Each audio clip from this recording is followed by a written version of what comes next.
I've been working with Time for Change Foundation for 7 years, going on 8 years. The mission of Time for Change Foundation is to empower disenfranchised low-income individuals and families by building leadership through evidence-based housing and supportive services to create self-sufficiency and thriving communities.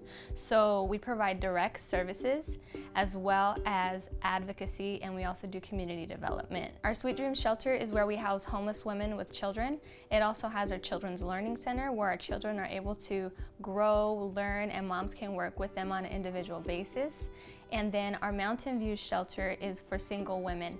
So that doesn't necessarily mean that they don't have children, they just might not have them in their custody. So one of the things that Time for Change Foundation is really strong at is family reunification. Since our inception, we've actually reunited 282 children back with their moms out of foster care. Time for Change Foundation started in 2002 when our founder, Kim Carter, left corporate America to begin helping women out of her own home. Based on her personal experience, she just felt that God was calling her to leave the job that she was working at and help women that were just like her. It's such a broad range of need that these women have, and so the only requirement that you have is to be homeless. And that's it. So they don't have to show any type of paperwork. No. Well, the majority of my staff here at Time for Change Foundation have personal connections with the work that we do. I can say for myself that I grew up in this city. I was born and raised in San Bernardino. I've experienced poverty. I've experienced family substance abuse, not personally, but through my parents. I've experienced violence and all of the same things that the women that come into our program experience. Affordable housing is at the top of our list.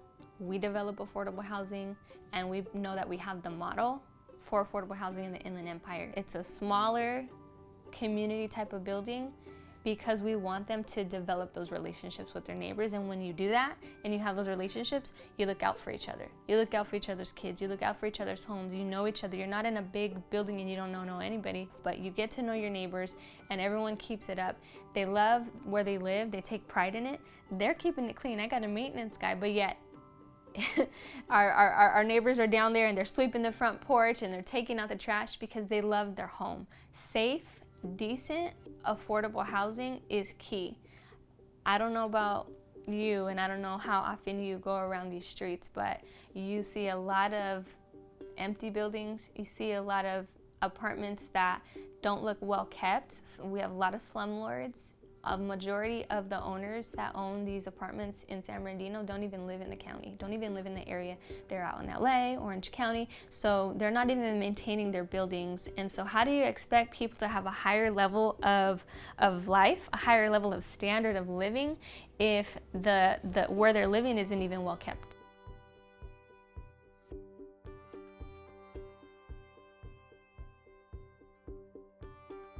We do need to work together to provide the services and to end the homelessness and to end, the recycling of the trauma and the abuse. Nonprofits in the Inland Empire have expertise and have capacity to end homelessness, but sometimes it doesn't seem that way or doesn't seem appreciated because they're going to LA County, San Francisco, they're going to Orange County to bring what they're doing out there here, and yet it's still not working. We don't provide mental health services. I know that that is not our expertise, but I'm gonna partner with my community agency down the street, or I'm gonna partner with DBH, or I'm gonna partner with the mental health clinic because that's their expertise and they can provide it to my client. And now together, we're giving the solutions to what our families need.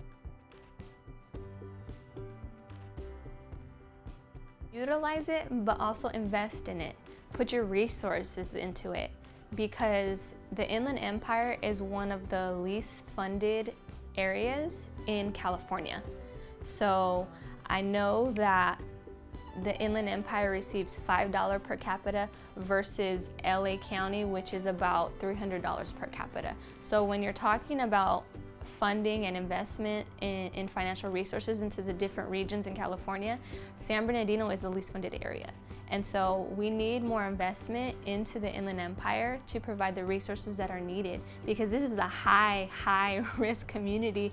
A high need is here. Real solutions to ending homelessness is walking families, walking women, walking men, whoever it is that you're serving, walking with them from the beginning to the end. So we're not a 30, 60, 90 day, 6-month program.